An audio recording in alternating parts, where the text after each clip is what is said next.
How to activate US Bank credit card online. Hello and welcome back to our channel. In this video presentation, I'm going to teach you guys on activating your US Bank credit card online. So let's get started. First of all, you have to begin by opening any web browser on your computer or your mobile device and then go to usbank.com in the search bar and hit enter in your keyboard. Then after, you will be taken to the official web page of US Bank, where you have to locate the login portal and select the account type, that is either online banking, online investing, business banking, corporate and commercial, or institutional. After that, enter the correct form of your username, and if you'd like this Google Chrome web browser to remember your username for your future logins, simply check this box over here.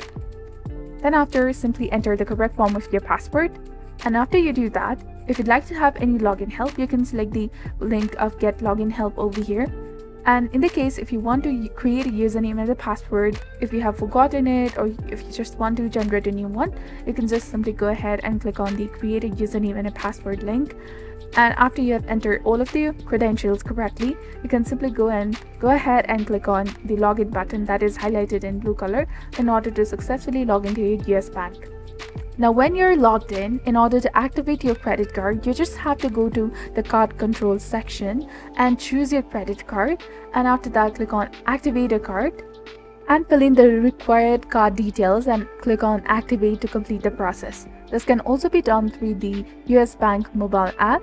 Download the app from the Play Store or the App Store, log in, go to the manage option and then select activate card and enter the necessary details and click on activate.